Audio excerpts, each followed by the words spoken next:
light.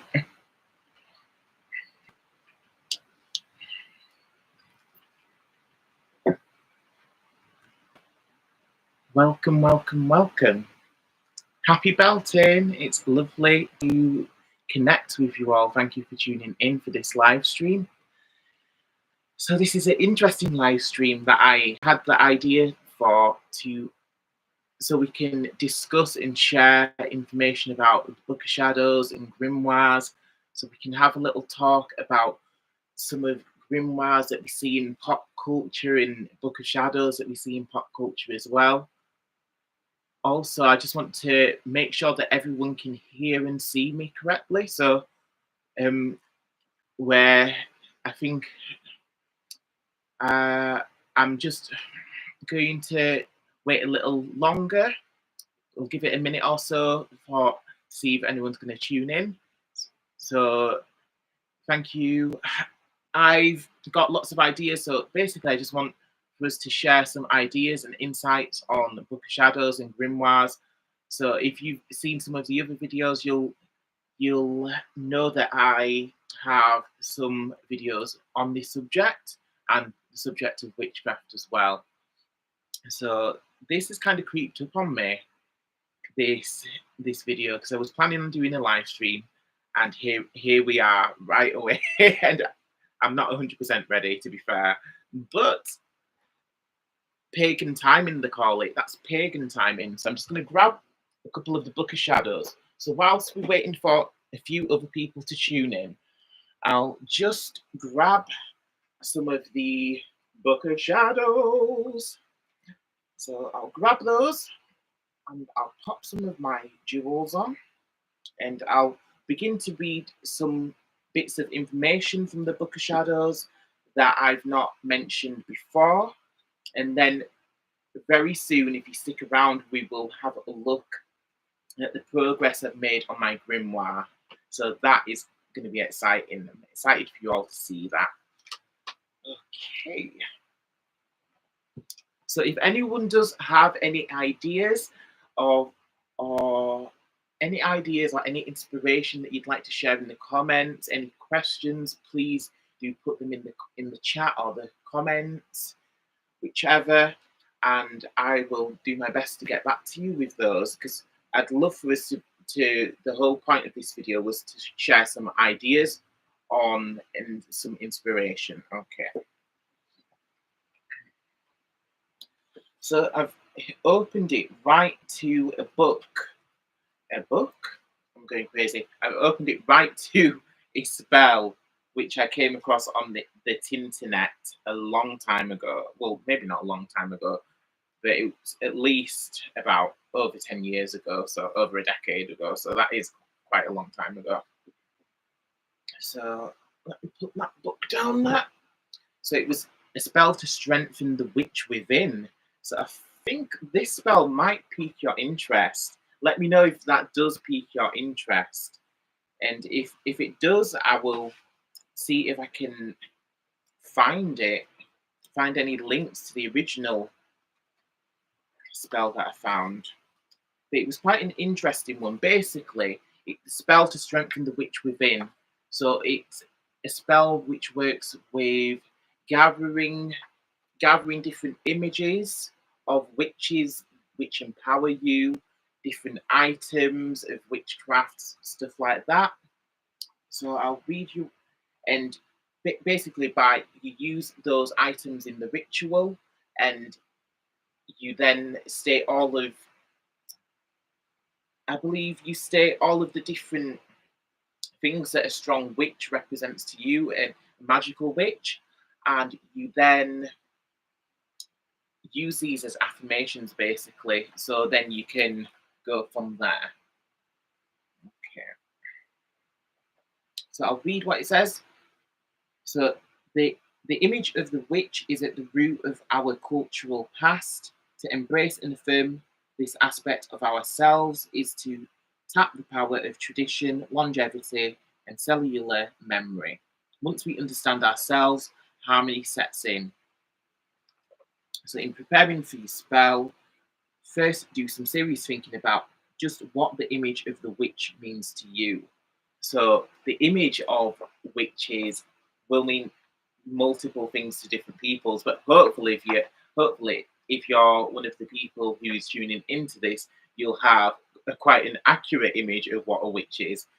So you won't be envisioning a crook-nosed old hag, because that is a stereotype, obviously. So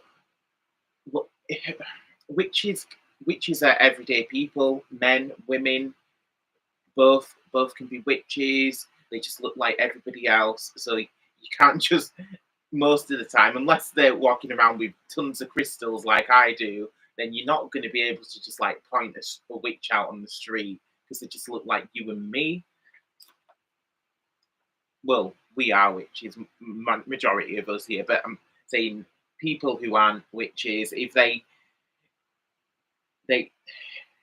it's hard to really envision what a witch is supposed to look like, because witches are just people like the rest of us. Okay. So in preparing for your spell, do some, yeah, we got that bit. So think about how she looks, what she wears, thinks, feels, etc. See her in your mind's eye with as much clarity and detail as possible. So yeah, I believe that was what you did with this spell. So then it had you drawing out the witch that you envision in your mind. So a strong, magical, powerful witch. So what does that look like to you? They had you drawing it down on a piece of paper. So I remember I did that sketch and I had it hanging around for ages. Probably still do have it hanging around somewhere. But basically, you pop it in a place which is prominent to yourself, so that you have that constant reminder of the energies that you're wanting to attune to and what you're wanting to become if you're not already that energy. Okay. So basically, yeah, it calls for a large piece of parchment or paper, a silver or purple candle, moon oil, jasmine and sandalwood, lemon essential oil, etc., etc. So you gather these items and you say the ritual spell. Okay. So there's some stuff right next to it. There's a spell which calls upon Hecate. So Hecate is one of my favorites. I'll be doing some more videos about Hecate very soon. So Hecate, she is a deity which she kind of travels quite across some genres. She is an ancient deity which comes from the Caria area in Turkey, although she did travel across to Greece, as they then put her in a trinity with Diana and Selene, the moon goddess. And what is interesting is that Hecate didn't necessarily have an obvious connection with the moon. That actually came later when she was paired with Selene and Diana. Okay, so that is something really interesting that kind of blew my mind a bit, because I thought, what? Like when I first started out, when I was learning about Hecate and witchcraft, everywhere it's plastered everywhere that Hecate is a moon goddess.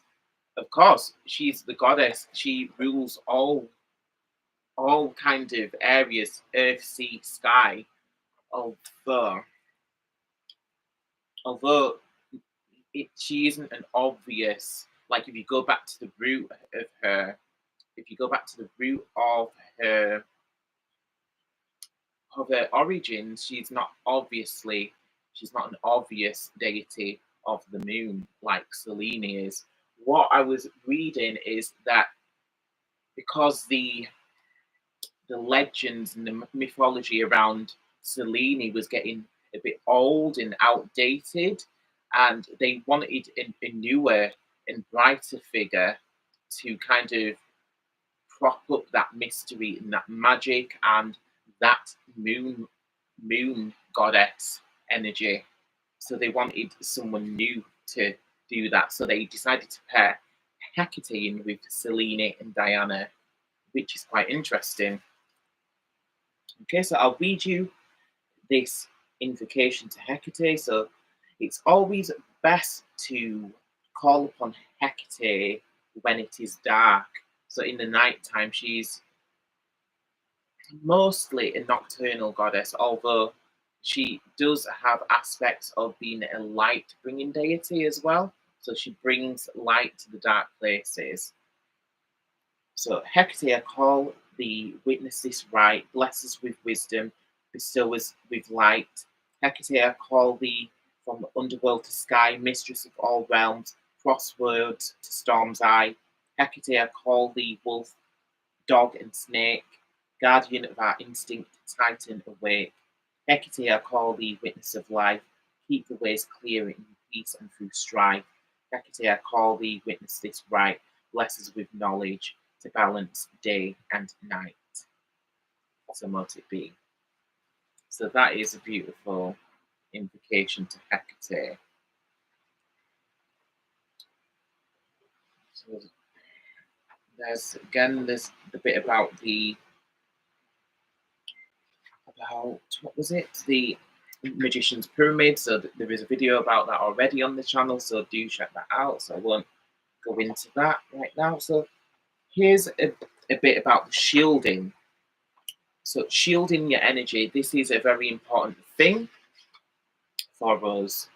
So using different forms of shields through the use of visualization. So an obvious way of creating a shield around yourself with visualization is to visualize that a bubble is surrounding yourself and protecting you. So it says this is one of the simplest shields to do, although they're not one of the strongest. If you look at a bubble, if you blow a bubble with some of the washing up liquid or whatever you use, the toy bubbles, if you blow them, they fly around and it just takes the ever so slight little tap on that bubble and it pops and bursts and it vanishes into nothingness. So although a bubble is probably one of the easiest things to visualize, it may not be best to rely on a bubble for protection, as you can see with that analogy.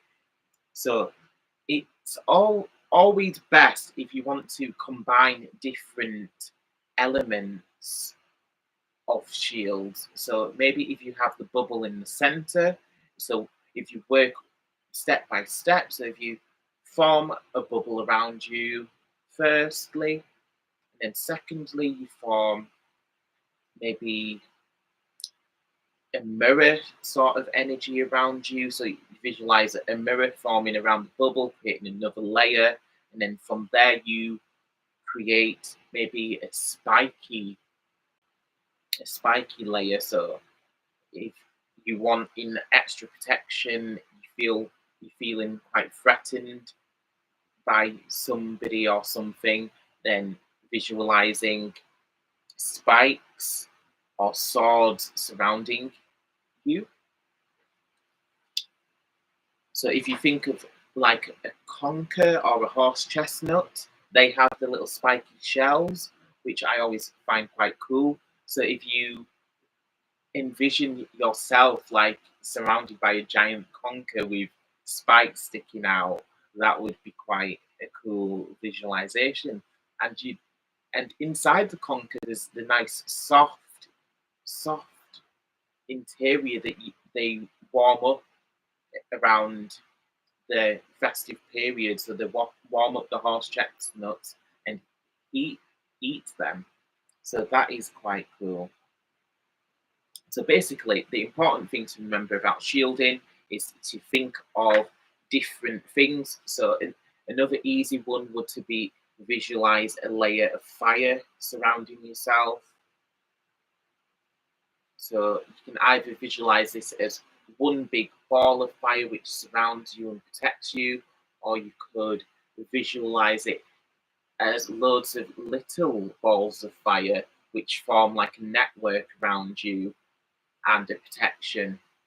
Or sometimes I like to visualize like a couple of balls of fire. So it's kind of, if you think of, if you've played the Injustice game, I know it may sound a bit random. So if you're a bit of a gamer like myself, I do like to do a little bit of gaming from now and then when I have a bit of free time. So Black Adam, he has these things which are called the orbs of Seth, which surround him. So they're little energy balls of energy which move, swirl around him, and they protect him like they're orbiting him to keep him safe. So I do like to visualize something similar to that sometimes. So I visualize, oh, I just spotted myself in the mirror. That was a bit scary. I'm like, who the hell's over there? No, it's bloody me. Gosh, I'm going crazy. But anyhow, so the energy balls, if you visualize the energy balls swirling around yourself in a cool sort of like an orbit, the energy balls orbiting around yourself. So if any harm approaches, the balls of energy will come round and intercept that harmful energy and destroy it.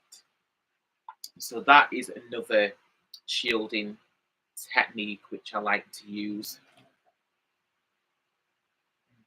Okay. So that's some basic shielding.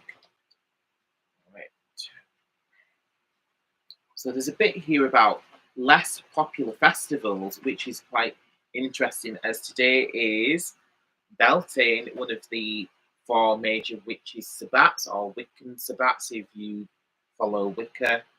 So they're also, the major sabbats are also known as cross-quarter days. So I was talking a little bit about the Wild Hunt, although I'm going to save that for another video because I kind of missed it this time round, just because I had so much going on, as we all do. So the cross-quarter days, they're the 4 major sabbats, such as the one we're in today, Beltane, and then we have Lammas or Lunas coming up in August, which is another one of the major ones. And then we have everybody's favourite, Samhain, or what some people call Halloween. So that is an exciting one that gets us all excited, which is New Year.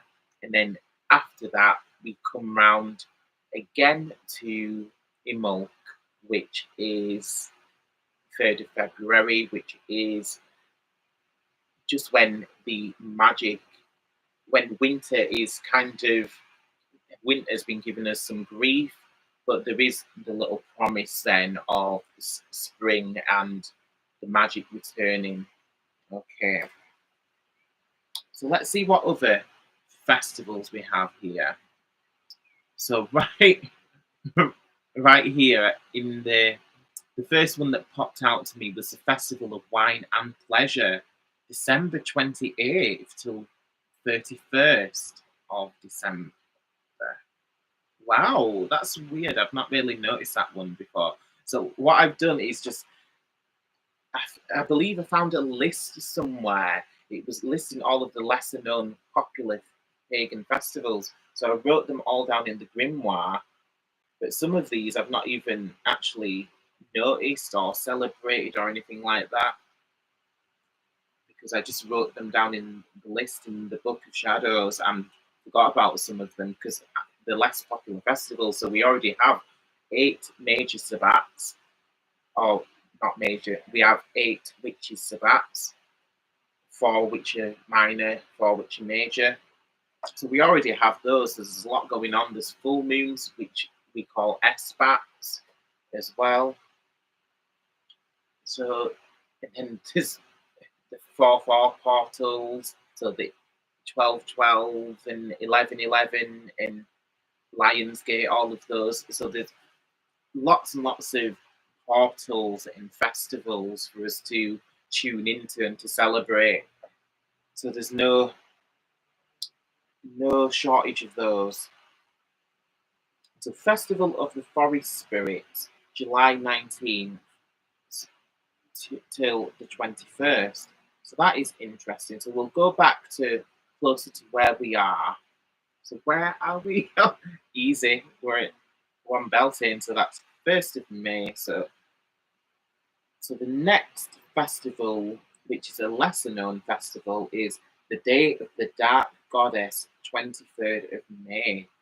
Wow, so that is quite interesting. So I'm definitely going to do something around that because I've been feeling the Hecate energy wanting to come out and to be brought into a video context.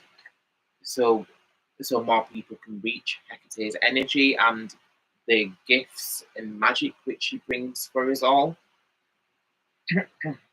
So that's a goal. So I'll try my best to implement that. So putting a video out for on the Day of the Dark Goddess on the 23rd of May.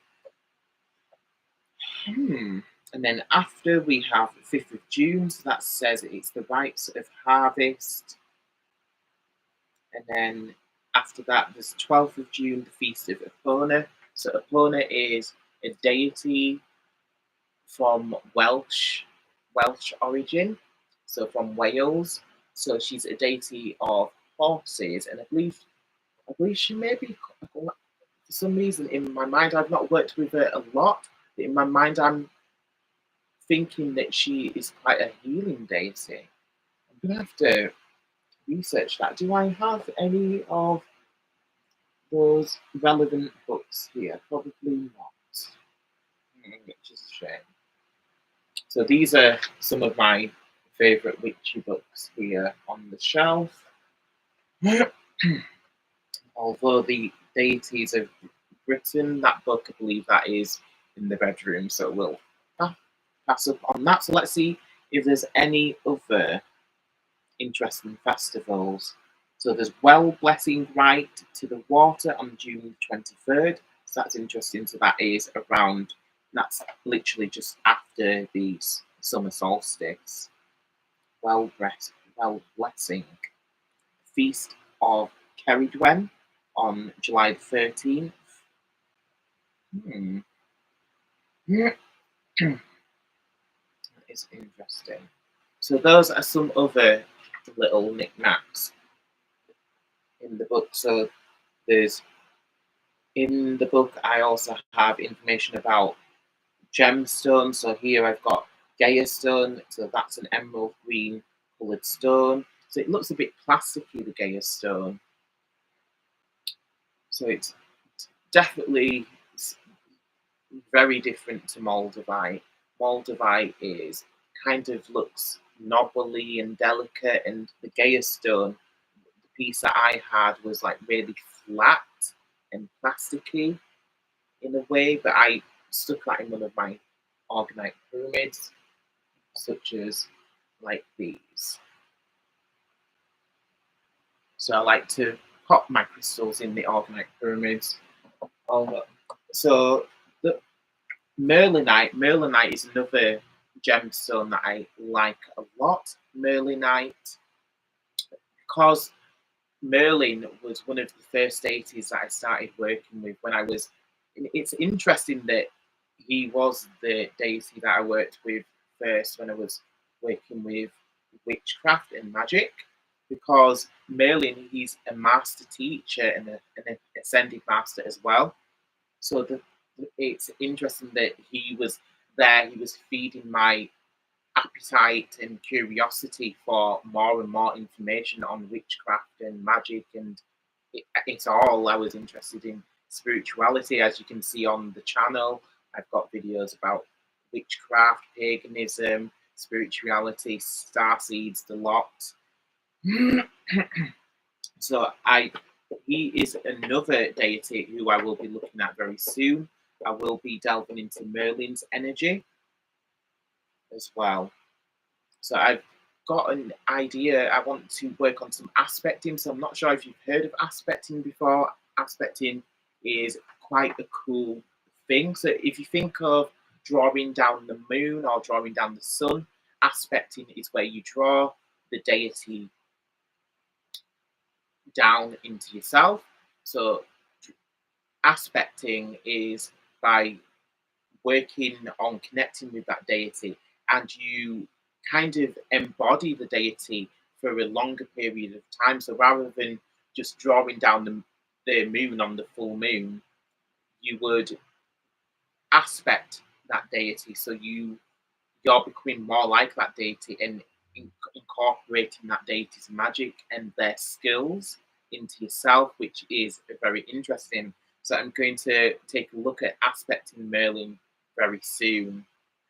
And I feel like Pan is another one who I may take a look at aspecting as well, because he is recently calling to me. As you will soon see when I show you my grimoire, I've got a picture of Pan in there. So I've got loads of deities in my grimoire. So I've got a photo, not a photo, I've got an image of Sobek, which is an Egyptian deity. He's very protective and he's also a deity for healing as well. So it's quite interesting. So Sobek is a crocodile headed deity. So you would, if you look at the creature, the crocodile, you'd think they're quite violent and sneaky and kind of scary. So, but the energy of Sobek is not, sure, he's very protective and fierce, but he's not a scary energy. So I put his image in my grimoire, so that is going to bring the healing and protection. So I've packed the grimoire with lots of different images because I'm calling in those energies into my life. So by sticking the images of Pan in there, by sticking Sobek in there, Hecate in there, I'm putting all of these deities who inspire me. I've put them in the grimoire so that I can connect with those energies. And it's, as you'll see when I show you the book, the other book in a minute, it's very easy if you're sticking those images in your book or of shadows or your grimoire, and you're then able to just meditate on that image. You just need to hold the book open to the image, and you'll be able to then meditate on that image. So I'll grab the grimoire that I've been working on for some time. So this is the grimoire. So if you've seen my other video, you'll recognize that. But it's getting quite chunky, if you can see there. It's very chunky because I've been kind of like scrapbooking and journaling by making spreads inside of it. So I'm not going to show you it all again because I don't want to bore you. So I'll just see what is new. Okay, so a new thing in here is I stuck an image of Hecate there. Oh. So the image is, oh yeah, it's also revealing another new thing that I've added in. I've added in a belly band in there, so I can stick this fact sheet about the angels. So it has all of the different angels' names in there. So that is laminated. It was gifted to me by my mentor, who taught me all about spirituality and witchcraft from the age of about 15 or 16 when I was first interested in it.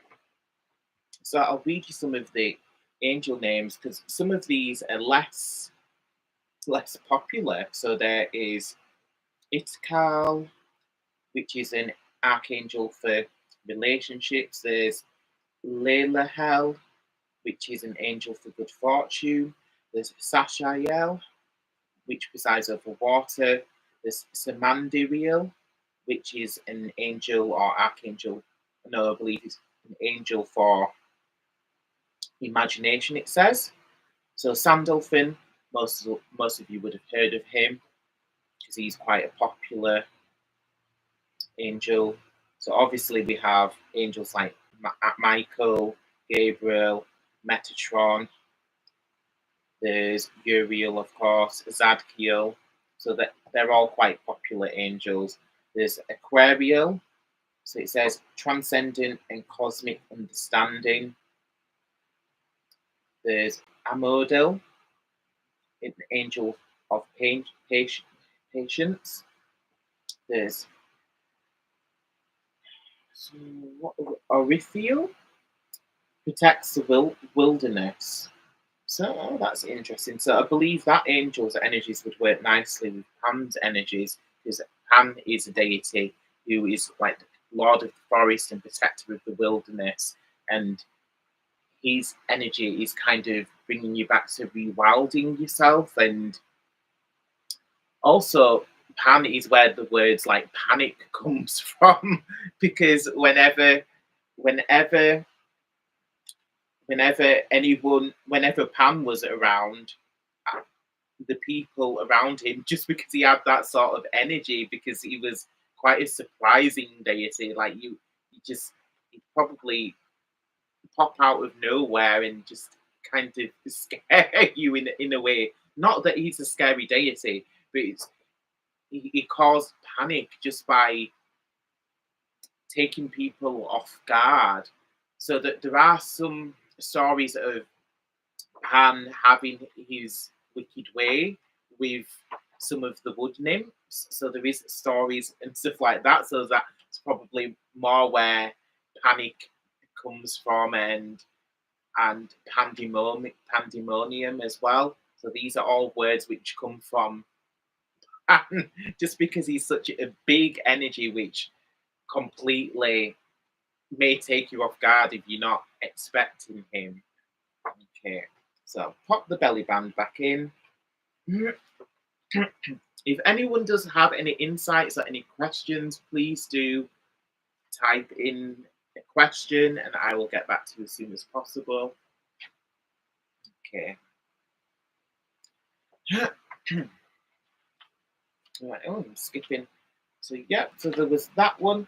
And then another thing that I've done here is I've made a little spread. So this still needs some work because there's not a lot on here. So I've got myself in there. Ooh, the lighting is not brilliant. Forgive me for that. So I've got a picture of me wearing my crystal crown next to a awesome tree. And then there is a picture of a leopard, because I love all of the feline energy. Okay. So I'll flip that through. I wonder if I should bring this. Should I bring the camera forward a bit? Ooh, let's bring it a little forward. Gosh. Okay. That's a bit better, I think. Okay. So there's a new image of a beautiful lion in here under my holographic kitty, and the medicine wheel on the other side. Are you saying hello, Lulu? And I've been doing lots of printing for images that I'm going to either stick in or put in pockets. So there's a pretty cool image of Anubis here, which I found on Pinterest. So he's currently sitting in a wide pocket, but I'm going to find a special place for him to go in the book. And there's another beautiful image here of a sort of a celestial looking lion. It looks a bit pearlescent as well. And another cool thing that I did in here is because I have this sort of wallpaper here, which is it's kind of velvety. So I did something pretty cool. If you see the little kitty here, so that is like an iron-on fabric. So it's an iron-on fabric sort of kitten, not kitten, a cat. So you know those little patch things that you iron on to your clothes or onto your bags and stuff like that. So I decided to iron him onto that velvety pocket that I've got in the grimoire, and it worked a treat, as you just saw. It looks so cool. So let's see what other things I printed out. So there's a picture of Khonshu here. So Khonshu is a deity of the moon, an Egyptian deity of the moon.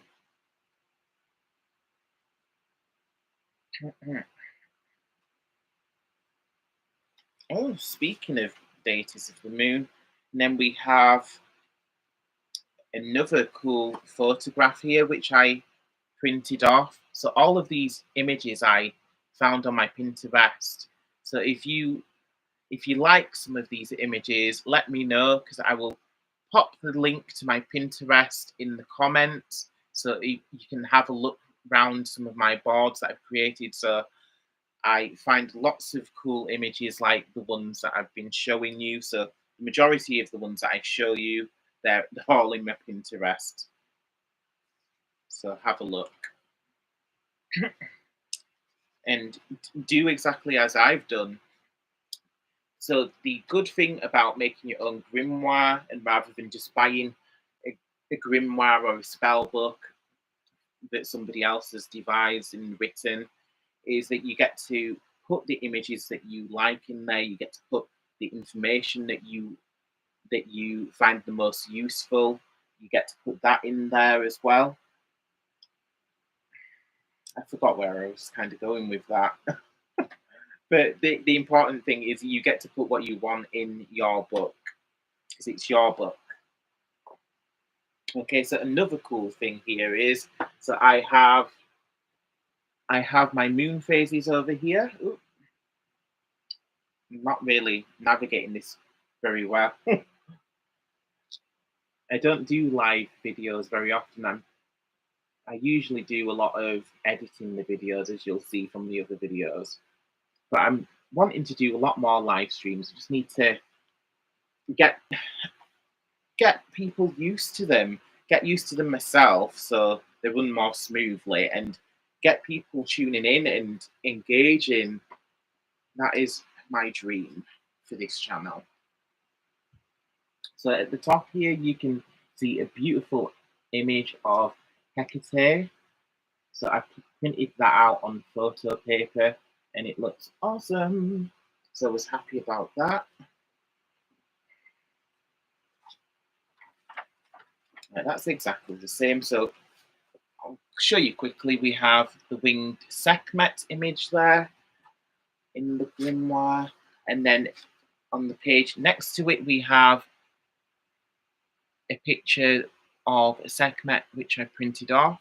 So I'm going to write some information about Sekhmet and Sekhem healing as well. So I'm going to be writing that next to the image of Sekhmet. So here I've put more cool pictures of, which way do I go? That way, that way. Sorry, I'm getting used to this. So there's a photo of Mahis, I believe, or it may be Nefertum. So that's another image which I found on Pinterest. And then at the top there, you can see my cheeky little kitty cat, Tallulah, who's just actually sat next to me right now. So she's like in a little window, because I glued in a large envelope. I tea-stained the envelope so it fits in. So I wasn't sure at first what I was going to do with it, because it had the window in the middle. But then I thought, because it has a window, I might as well put something inside the window that I like. So I've put like some nature in the background. So there's a bit of greenery, and there's Tallulah, my witch's familiar. And also on this side, I have put the familiar in there as well. So I have lots of my familiar energy in this grimoire. She's such a cheeky little bugger, but I love her so much.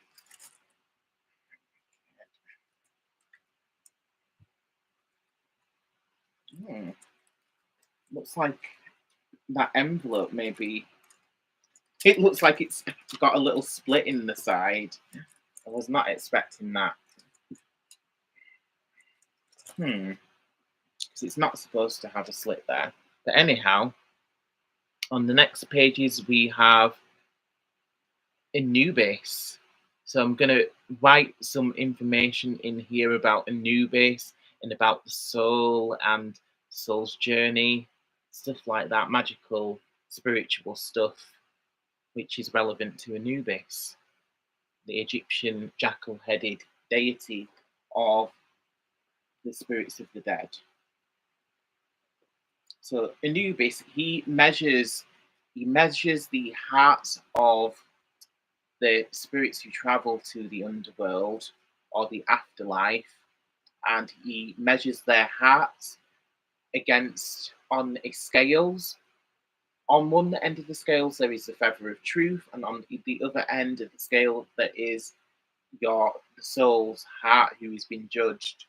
So if the scale, if the heart weighs more than the feather of truth, the feather of all things, you know, the feather is like such a light thing anyway. So to weigh it against, but I guess it is supposed to be very symbolic, so it's not supposed to be logical. So the symbolic thing there is that the heart, if the heart is true and pure, and it's, if you've lived a good life, basically, if you've been a good person, then your heart will balance with the feather of truth.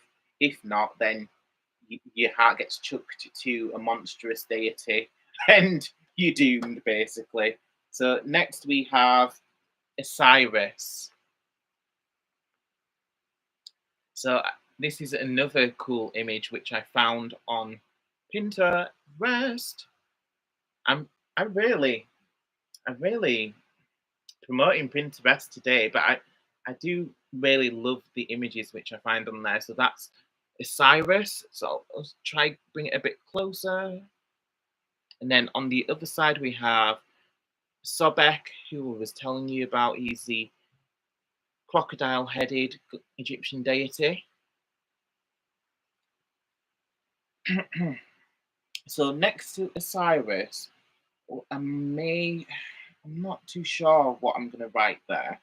Maybe something to do with the spirits of the dead, because again, he's the Lord. Where Anubis is kind of like the protector and judger of the spirits of the dead. The Osiris is the deity who resides over the whole underworld and the afterlife. So I'm going to write some relevant information in there. Then we have Calling the Watchtowers, so you'll have seen that already. And there's the magic circle, that's all the same. And then there's the 12 universal laws on the other side. So I'm not sure if that was in my other video, which I did about the Book of about the Grimoire, sorry. So there's the 12 universal laws. So the law of divine oneness, then the law of vibration, law of attraction. So everybody's must have heard of law of attraction. If you're watching this video, you will have heard of law of attraction. Basically, like attracts like. So there's law of correspondences, law of action. So these are all obvious, well, not obvious, these are all laws which bind together the universe, and it's, if you tap into these laws, this is how you can create magic and take control of your life, basically. So there's law of cause and effect, law of compensation. So law of compensation, we are rewarded for right action. So that's kind of like karma in a way. So basically what you put out, you get back. Law of perpetual transmutation of energy. So energy is always moving and changing. Energy cannot die or be destroyed. Law of relativity. It's all relative. That could do with some more explanation, to be fair. Law of polarity. So there's always two sides to everything. So two sides of a coin. So light and dark. Although they're not two complete separate entities. To be fair, everything is connected, so there's no separation. So there's light and dark, up and down. You get the picture. Polarity, yin and yang. The law of rhythm, nothing is permanent, everything moves in cycles. Law of gender, manifestation or magic requires a balance of energies. The goddess is our connection to the magical ether, and and the connection with the God, he makes us capable of bringing this magic, the magical manifestations, into the earthly plane and the physical realm. So there's a bit about the 7 rays as well. So I won't go too much into that, because I will go into that in another video, because I don't want this video to be too long, because I know that may put some people off. So next I have some information about, so on this page is information about the subtle energy bodies. Oh, go across.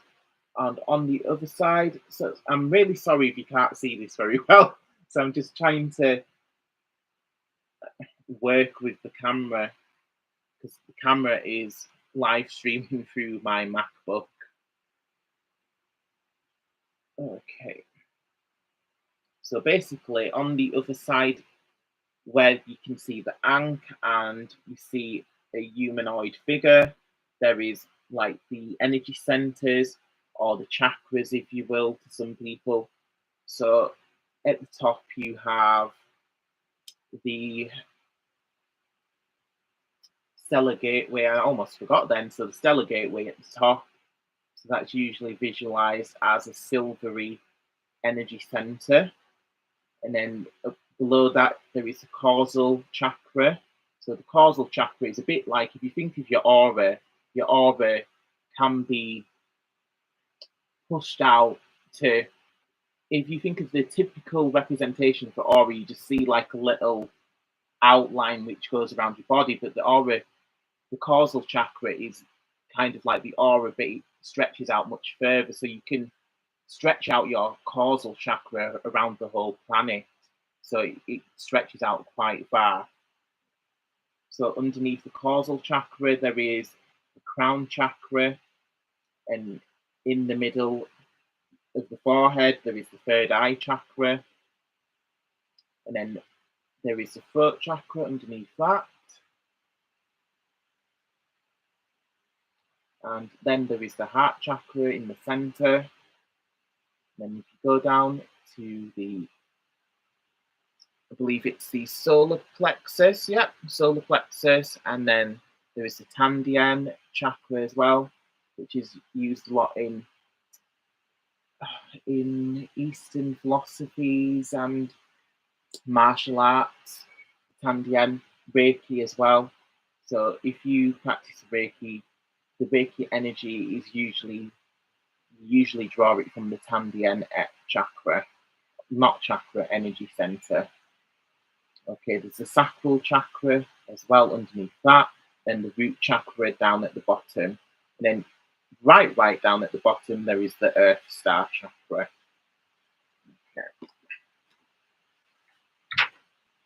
Okay, on the other side we have a diagram of the Kemetic soul in Egyptian belief.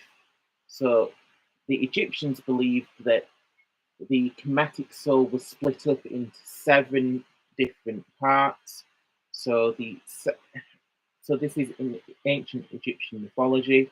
So everybody, if you're into Egyptian mythology, you may have heard about the Ka. So the Ka is the spirit. So whereabouts is that one? So the Ka is this. It kind of goes around like the aura. So it's the little section here. So that is the Ka.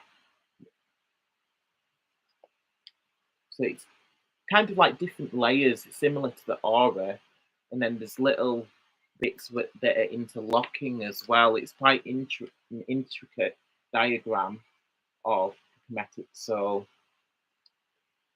So the Ren, I don't remember all of these off by heart, to be fair. So the bar, I believe the bar is the body. So I do need to write these in the grimoire. I've not actually wrote it in yet, so I was probably going to write around the diagram. So the bar, I believe, is the physical body. And then there is the Ren, I remember that one. The Ren is the name. So names are very interesting things for us all. So the name is so magical. If you think of your own name or the names of other people. So if people who inspire you, their names, if you think about when you hear certain names, they bring about certain reactions, so that certain names will make you feel good, certain names will make you feel bad. So the name, the energy of the name, it's more powerful thing than people actually notice or realize. So the name, the ancient Egyptians knew that the name was very important, and it's literally connected with your spiritual being. So the name is a very important thing. So most Egyptians, they kept their name, their true names, they kept their names secret, and they went by. Also, that's why you have I've forgotten the name of it now, but that's why you also see, when you see names written in Egyptian, you see them written in, oh gosh, I feel so silly now and stupid, because they're written inside of a little thingy. I'm gonna have to come back to that and write it in the comments because I've completely forgotten what that is. But basically, when you see the image of a name in Egyptian hieroglyphics, they're always in a cartouche, I believe. I believe that's right. So it's like in a cartouche, which is like a little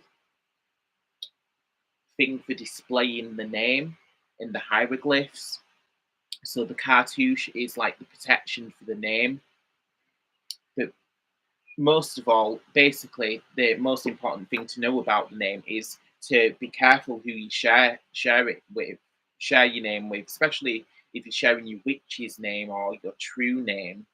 So if spirit decides to give you your true name, then don't be just sharing that with anybody and everybody, because the name is such a powerful thing. And if you're sharing that with people, that's literally part of your soul. That is why when people are casting spells on each other, if someone's casting a spell on you, or if you're casting a spell on somebody else, you use the name, because that is your connection to that being, to their soul. So they're the different levels of the soul. So it's split into 7, but I'm sorry, I don't remember them all off by heart. So there's the Ka, which is like the magical sort of spirit, and then there is the Heka as well, which is the magic. So if you think of like the life force energy, that is the Heka, and the magical life force energy, that is the Heka. So all of these are aspects of the soul. So I will go into the Kemetic soul in a different video more clearly, because sorry, I don't remember it all off by heart, because that is something that I'm recently researching into as it's getting written into the grimoire. So next we have another image of, oh gosh, that's not very clear. Find your light in Reuben. Okay. So we have an image of the goddess Hecate. Across that way. So the image comes from Jeff Cullen. He's a very talented artist who I do admire, as he works a lot with Hecate and Pan as well. So the image of Hecate, also about that image, I was mentioning this to my partner the other day, that in this image that you can see of the goddess Hecate, she has 3 forms, which is quite a regular occurrence. She's a triple deity, so she usually has 3 aspects, or three heads even. So in this image, so I'm sorry you can't very see it perfectly, but she has three heads. So in the middle there's the head of a lion, I believe, and on one side there's the head of a horse, which is another animal which is sacred to her, and I believe on the other side there is the head of a wolf or a dog. So those are different sides and aspects of the deity, because she's a triple deity. So that comes in a name. So a name, one of her aspects or epithets, one of the epithets is Hecate Trimorphos, or Hecate trivia, so that they're just speaking about the triple nature of this beautiful and powerful goddess. Okay, so I'm thinking of some ideas of what I want to do with this. I don't want it to look plain because I've just printed that out off of the printer and stuck it in. So I'm thinking of doing some watercolor on there, but I'm a bit apprehensive of doing that just because that is not really one of my artistic gifts. When it comes to painting and drawing, it's quite limited what I can do in that area. Okay, so next, so we are towards the end of the work that I've done on my grimoire now. So I'll just show you the image of the horned god. So this is the witch's god. So this image is by Jeff Cullen as well. So the horned god. So this version of the horned god, that is the deity, Greek deity Pan. And my little pentacle and pentagram at the bottom is covering up his crown jewels, just because this is YouTube. I don't want my channel getting blocked. But if you would like to see the image, check out Jeff Cullen. He is on Instagram. He does have a website. If I remember, I'll try to connect a link in the description or the comments or something like that. But if you want to see the whole image with all of the detail of his crown jewels as well, then check out Jeff Cullen on his Instagram. So that is the horned god. So I glued that image onto papyrus. And next, on the other page, there is more information. I want to include more information on the horned god. So this is some of the other aspects. Oops. So here you can see Herne the hunter, or who's similar to Cernunnos. I'm not sure if they are the same deity or not, but they're Celtic deities. So he's holding oak leaves in one hand and a skull in the other, and he has a dagger up in his other arms because he seems to have multiple arms, a bit like Kali. So he's having a dagger in one hand and a wand in the other. So I really love this image, and I have stuck something over his crown jewels because they are showing as well. So if you're interested in seeing that image, then do check out Pinterest, because that will be in my Pinterest on my board. I have a board which is dedicated to pagan deities. So check out that if you would like to see the image. But as I say, I had to cover up his crown jewels, his private parts, just because I don't want to be branded a pervert and a channel that will get blacklisted. So in the middle, connecting the papyrus, I have the Terry Pratchett. So if you've watched the other video about the grimoire, I mentioned that a bit, because I have another image of this same image. Oh gosh, that is. So this here is Terry Pratchett. It's a quote from Terry Pratchett. Basically, it says, "A witch should never be frightened in the forest because she should be sure that she is the most frightening thing in the forest." So it was actually by accident that I paired that together with the spread that I did for the horned god. So it's by accident I actually paired that together with the horned god, but I think it fits so perfectly because you can see the trees and then there's the horned god as well. So there's another image of the horned god there. Oops. Down below, and there's an AI image of the horned god in the top corner that I created, which I was quite pleased with because it looks quite cool. AI. So yeah, let's just have a quick word about AI. So as artists, it's quite strange thinking about AI because you can do all sorts of things with AI now. So there's an app so you can create AI music, so you can create music with someone else's voice just by inputting tracks with different artists. You can make songs which sound like Michael Jackson singing it, or etc. etc. Or you can add your own voice into the app and it'll sound like you're singing a Michael Jackson song or any other artist. So it's quite crazy what you can do with AI now. So the images. So I like making AI images just because I'm not good at drawing myself. And yes, there's lots of beautiful artwork out there, as you've seen, because I've stuck lots of beautiful artwork in the grimoire, and I will be adding more beautiful artwork.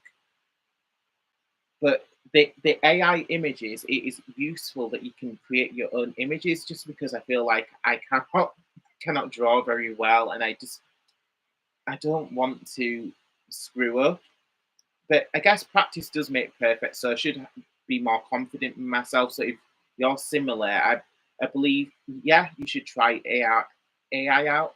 There's lots of different apps, so try it out if you like, or find that confidence in yourself as well, to that you can draw and create artwork of your own. But the thing that I just wanted to mention about the AI as well, the AI artworks, is that there is a bit of controversy over using AI apps because the AI, it uses all of the information and it uses it references other artwork, which is often copyrighted artworks to other artists, and some artists do get a bit annoyed and angry about that they reference other artwork and they get nothing out of that.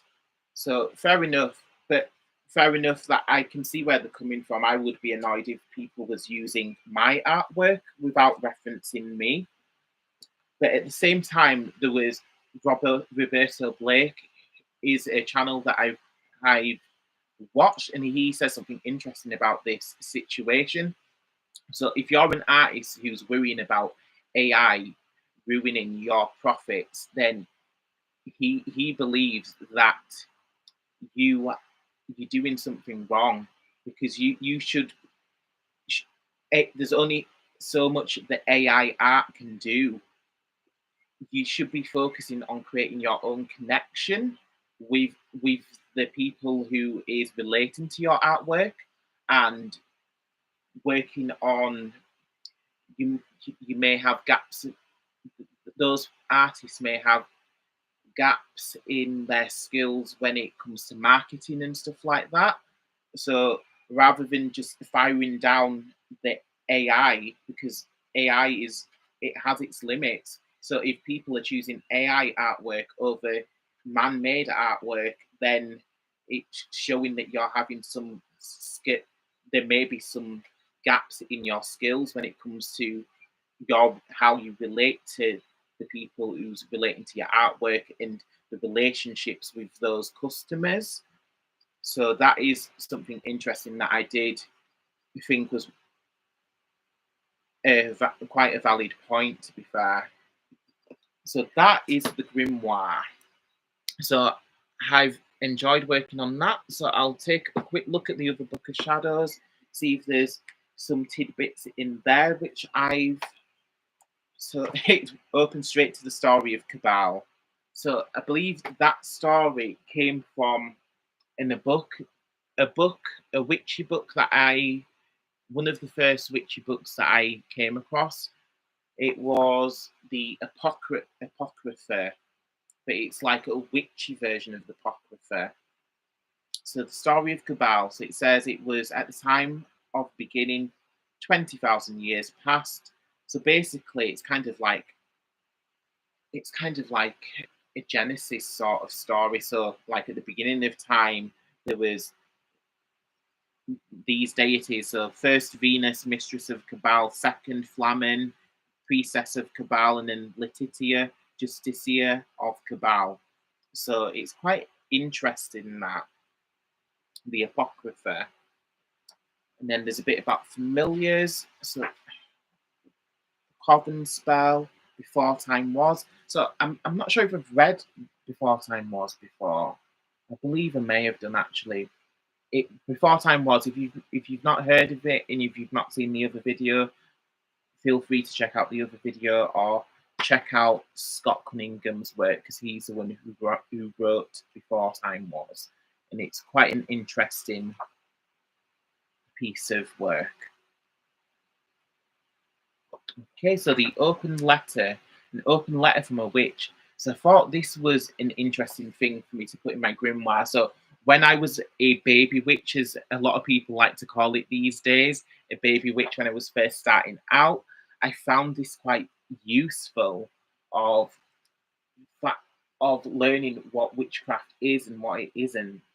So basically, an open letter from the witch, I'll read some of it, maybe not all of it. So it says, I am a witch. I do not worship Satan. I am not interested in Satan. Satan was invented by Christians. Satanism is a form of Christianity. I am not a Christian. I don't go to church on Sunday. Jesus is not my savior. He was simply a holy man who lived 2,000 years ago. I am not afraid of going to hell because I don't believe in hell any more than I believe in Satan. I believe in reincarnation, that I will come back to this world or another and live out another life. I am not evil. Telling people that I am a good witch or asking me if I am a good witch implies that there are evil witches. There are evil people in the world, and there are people who choose to work with the forces of nature in a way that harms others. Those people are not witches, which is interesting that it says that because that is subject to interpretation. The central law of being a witch is if it harms none, do as you will. So that is from the Wicca standpoint there that they're saying that, making that statement. So yeah, you can't be a Wiccan and harm someone. Wiccans follow the Wiccan read, which is if it harms none, so must it be. So basically, don't do magic which harms somebody else. If you're a Wiccan, but yeah, I did find this interesting, especially because when I was first starting out witchcraft, I was coming from a Christian belief system. So I was Christian. I was brought up Christian, maybe not strictly Christian when I was first brought up, but I did. When in my teen years before I became a witch, I was going to church like when I was 12 or 13 and stuff like that. I did go to church and to Sunday school, which is a bit funny looking back and thinking about that now. But yeah, I did come from a Christian background. So I'll I'll read something else here from what it says. So she this letter from the witch, it says, I do not enter a church. I am oh no, sorry, it says, and if I do enter a church, I am not struck by lightning. And if a Christian or a few of a or a Jew or a Buddhist comes to a pagan ritual, our gods will not strike them dead either. Isn't that something to think about? But that is really interesting to think about, to be fair, because there are multi faith rituals and organizations. I know there's like interfaith events which happen around some places where they do have practitioners from different beliefs coming together. So there may be people who practice Christianity, that may be a person who practice paganism or witchcraft. There may be people who practice Islam. So it's good when you can come from a place of having a different belief and still respecting the beliefs of others, because you don't need to shoot down other beliefs. Basically, it's like one of the sayings and the quotes that one of the beautiful quotes. I can't remember who said it, but basically, all paths lead to the same direction, basically. Don't worry about people straying from the path, because it basically they will end up at the same destination. So that was something interesting. So let's see. So basically, I'll read a little bit more. So it says, if I'm a solitary practitioner, I have no coven to discuss. In any case, our rituals have candles, food, drink, poetry, dancing. Yes, there is a knife, but it only cuts the air and not anyone's flesh. I don't drink blood. I am not some kind of vampire. So that is quite an interesting letter from a witch, which I found when I was very early on in the craft. So I did write that in my Book of Shadows here. Oh gosh, it goes on more. So that is just the first page. That is the first page of the letter. And I only read bits of that. There is a whole other page. So I don't want to bore you, but let's see if there's anything else interesting here. It says something about money. Let's read that. Okay, so spell work is about co-creation. A witch works with universal energy, with the gods, to tilt the energies, or no, sorry, it says to tilt the engine of probability somewhat. Need money? Don't try to ensorcel your boss to give you a raise. Simply ask the universe to increase the flow of abundance in your direction. Okay, then she's going on again about infringing the free will of someone else. So that does depend on your magical belief system. So if you're an eclectic witch, you can choose to follow the Wiccan read if you want, and it Hamnon do what you will. Or there is the other version, like which comes from Aleister Crowley, his own take on that rule. Do what thou wilt shall be the whole of the law. So so basically everyone should be comfortable in their own magical practices just by doing whatever you wish, as long as if you're doing it from a genuine place, and if you're doing it if you're sure certain of your intentions, and you've done the research, if you're not just blundering into something blindly, then go ahead. Okay. But yeah, I did find that letter from the Open Witch interesting. I'm not sure if I'll be able to find that online now, but if I do find it, I will try to leave a link for you to check that out. All right, let's see what else. To become a witch. Okay. All right, so these are all wand consecration, affirmation consecration. So yeah.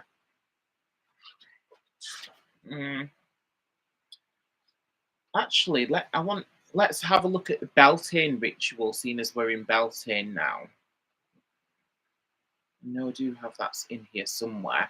May take some finding. So that's another interesting point that some of you may like.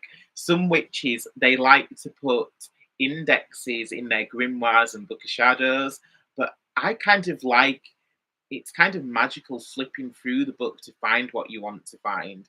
But I guess adding an index to your magical book will save you some time, I guess, if you want to do that. But yeah, I kind of don't add an index in mine just because I think that's kind of going a bit too far, really. It's kind of structuring it too much. I like the freeness of just flipping through the pages to find what you need. And plus, whilst you're flipping through the pages, something else may catch your eye, which may be relevant or which may be useful to yourself. So that is what I like about flipping through the book rather than just using an index. Okay, so birthday blessing, daily devotional, new moon spell, Lammas ritual, Mabon ritual, gingerbread, love poppets. So love poppets and moonstone love spell. So yeah, so with us being at Beltane, it's interesting to be aware that at this time of Beltane, the goddess and god, this is when they bring together their union. So this is when they consummate their relationship of love. So this is what the maple is representing. So when in the folk traditions of dancing around a maple, this is representing the the coming together of the goddess and the god. So the god is obviously the phallic maple, and the goddess is represented by the ribbons which are winding around the maple. Okay. So yeah, in the book I've got a ritual about love poppets. So basically, poppet magic is something that I really enjoyed, especially when I was starting out. I don't really do much poppet magic now, just because I feel like I've came to a place in my life where I really need to start focusing my magic on myself and my own life rather than giving my precious time, energy, and magic to other people by creating a poppet to basically, if it was a curse or a hex or a spell to put someone else into the place. I feel like I've kind of moved beyond that now. I'd only really go there now if someone royally peed me off. Then, yeah, I probably would revert to doing those sorts of workings. But creating a love poppet, so that is basically what I did for creating poppets, especially if you can create poppets out of fabric. So by just cutting out like a sort of gingerbread man shape, cutting that out in fabric, cut that out twice, then you can add magical herbs. So if you're making poppets for love, then you would put a magical herb mixture which brings in love energies and love magic. So you would sprinkle those sorts of herbs into the fabric gingerbread man shape. Then you would then hand sew that. Or I guess if you use a sewing machine, you may be able to do that, but I've not tried that.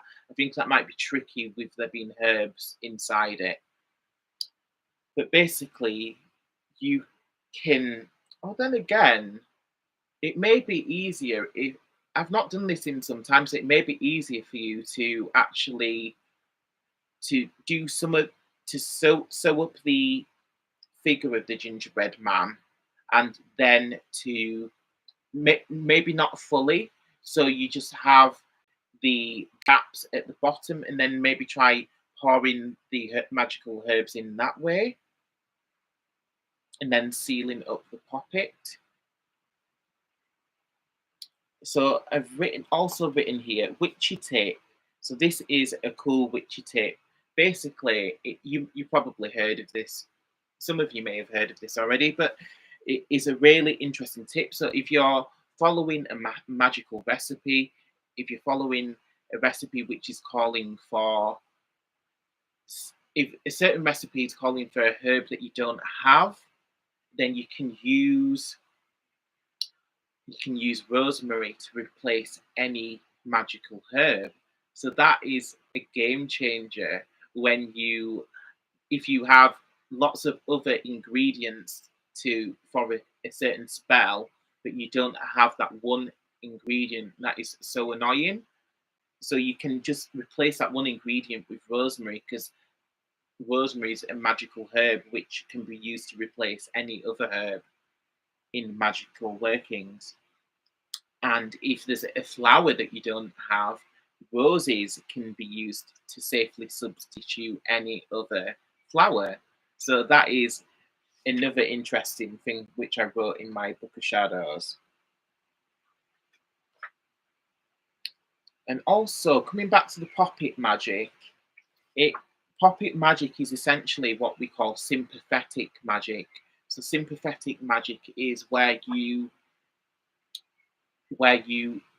use one item. So basically, if I pick up a crystal and I'm using this crystal to represent a person, so like if I'm sending distance Reiki or if I'm sending magical healing, I may use the crystal in my hand, and in my intentions, the crystal which I'm holding is the person, and when you send the Reiki or the magic or the spell, you're then sending the magic to the person via the object, and this is what we call sympathetic magic.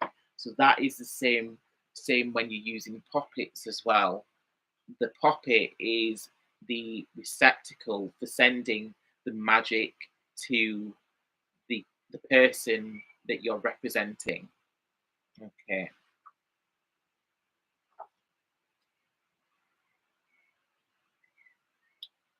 So there's a chant for justice.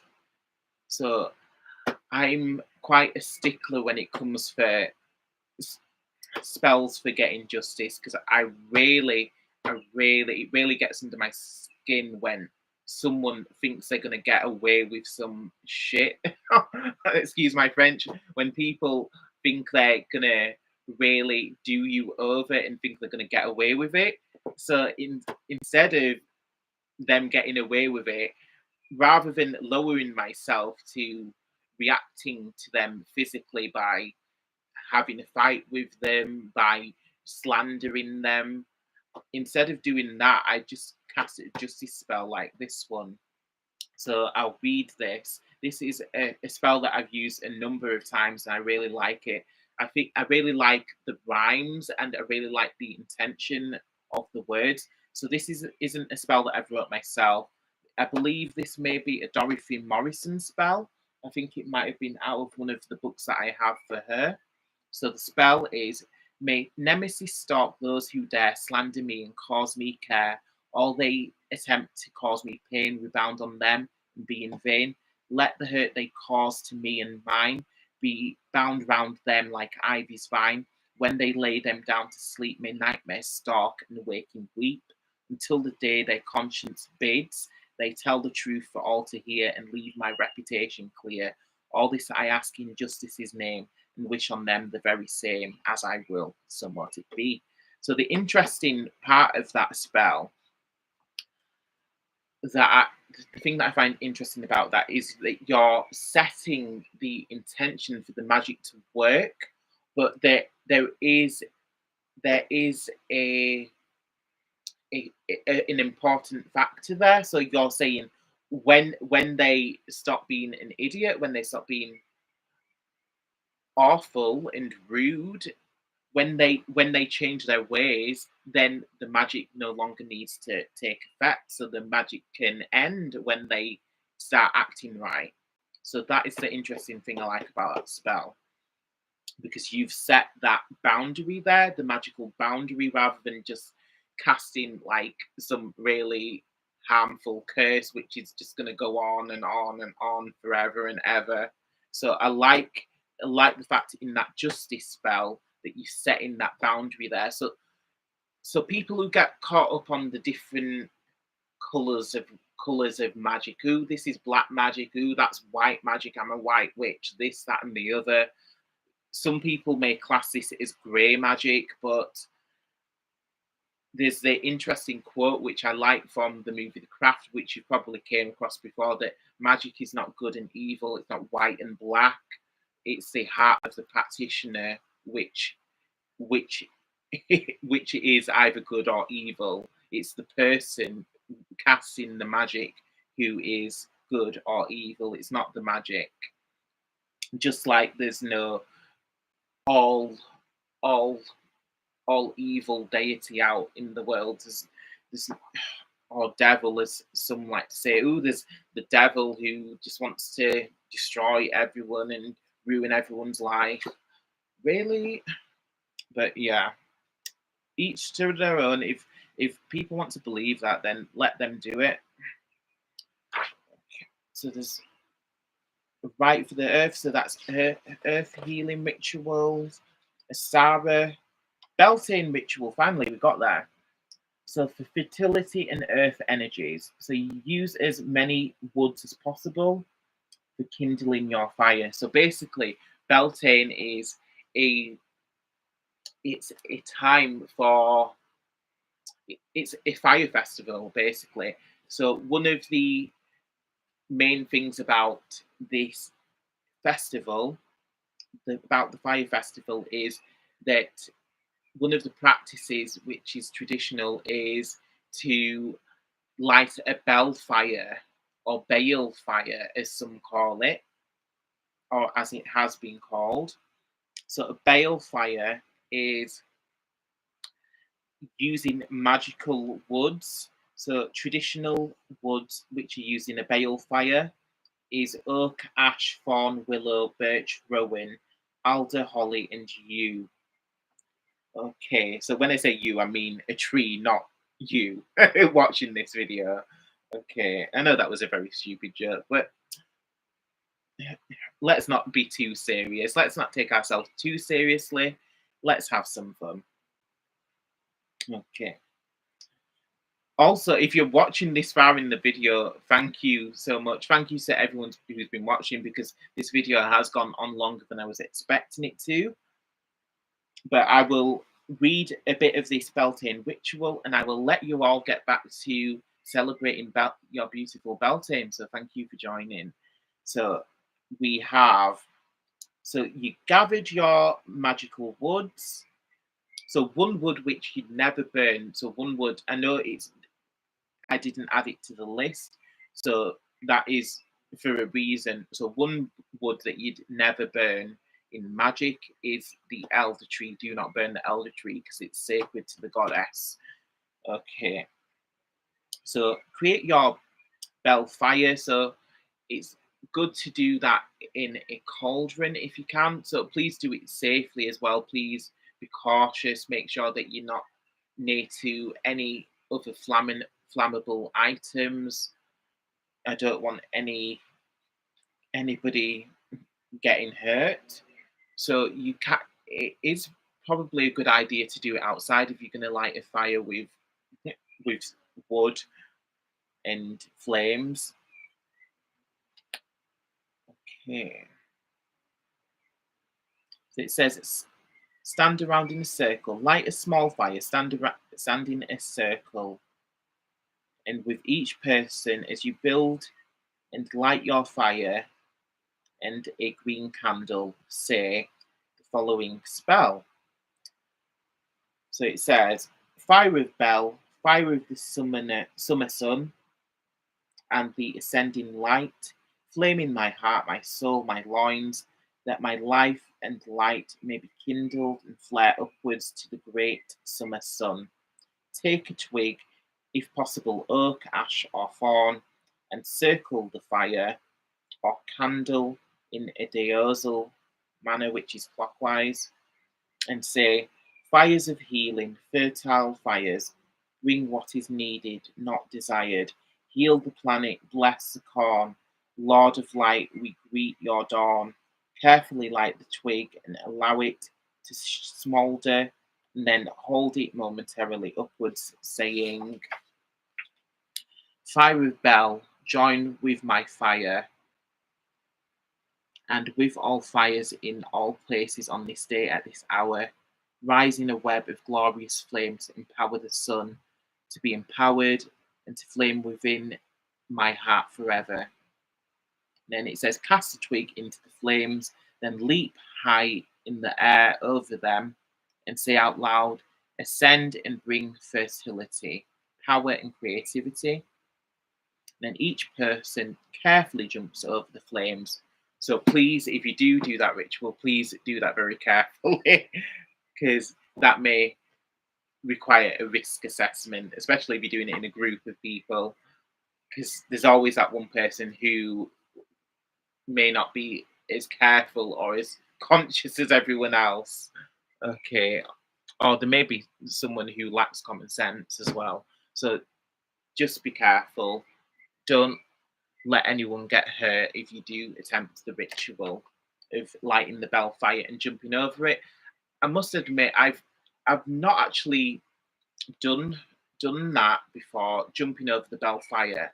That would be something cool that I would like to do, but I've not actually had a group of people where we could attempt that sort of ritual of lighting a Beltane fire and jumping over it. That would be so cool. So maybe maybe in the future, I'd be able to have a number of people who could attempt that with myself in a safe way. Okay, so this is my other book. So this was my grimoire before I started working on the other grimoire. So this was like the baby grimoire, if you like. So here I have a Tezcatlipoca mirror scrying spell.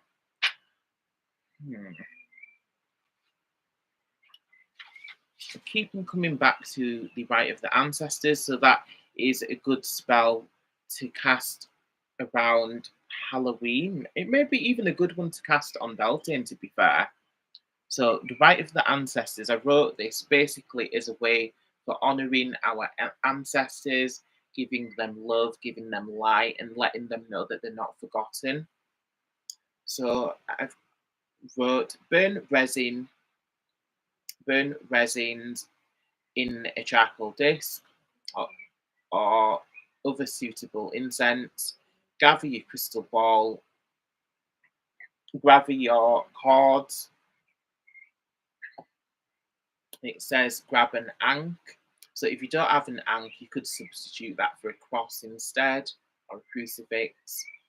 So also gather a red candle to represent the blood and strength of your ancestors, and that blood does run it through your veins, so be aware of that and keep that in your intention that you're connecting with the blood that is already flowing through your own veins. So you could gather red stones or stones which have a connection with blood, such as bloodstone, garnet, carnelian, ruby. So then the spell goes thus.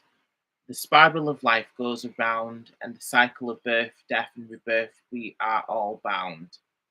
Elders, protectors, originators, my kin, source of all that I am, I give you the honour here in my home and welcome you in. Father of fathers, mother of mothers, from your blood to mine, I speak you many blessings with this rhyme, so mote it be. So that was a little ritual that I made for my ancestors. So that is my grimoire video. So thank you for checking into this. I'm so pleased that many people have tuned in, and I hope that everyone has got something useful from this. Please do check out some of the other videos, and I hope to see you in some more live streams soon. Thank you for tuning in and take care. Please check out the other videos and subscribe. Thank you.